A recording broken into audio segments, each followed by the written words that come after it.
We've been doing a lot of crappie fishing down south, and probably the most popular question right now is, what is an inline planer board? And the other one is, how do you use it? Well, it's pretty simple. This is an inline planer board. And what an inline planer board basically does is it clips to your line, you set it in the water, and it takes the lure farther away from the boat the more line you let out. Why would you need to use an inline planer board? Well, with an inline planer board, if you've got spooky fish, maybe high fish that are high up in the water column suspended, or if you just want to take and spread out your lures so that you're covering more water, inline planer boards are awesome to getting out to more fish, to spookier fish, etc., etc. And in turn, is the way that you use them, it's pretty simple. How do they attach to the line?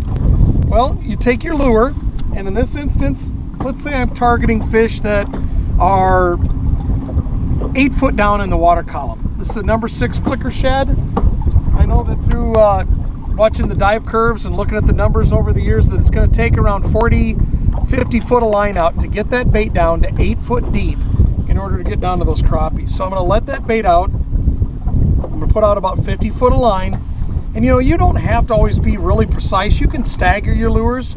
Take the number 6 flicker shad, put it out 30, 40, 50, 60, 70, 80 foot, and those different depths, whichever the fish start biting, just duplicate that, and you're going to end up catching more fish. Now I've got out to that 50 foot of line mark, and then what I'm going to do is I'm going to take the planer board, and the line going back to the lure, I'm going to attach to the back clip here, and the line going to the rod tip, I'm going to attach it to the front clip.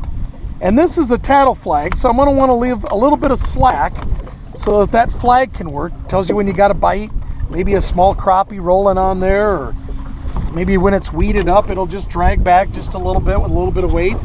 But now this is clipped to the line, put it in the water, and you don't have to be real timid or shy. You can flop these offshores around. They're pretty durable and they upright themselves really easily. And as you can tell there, the more line I let out, the farther that board's going to get, or that's going to take that bait away from the boat. Once I get it out to the desired length where we've already got one way out there, I'm going to want to maybe cut that distance in half and put another one halfway to the boat. And I might run another rod flat off the boat. But again, I'm creating my trolling spread, and I'm covering as much water as possible. Throw the rod in the rod holder and get ready for the action. Inline planer boards could spread out your lines and take your baits to a lot more fish.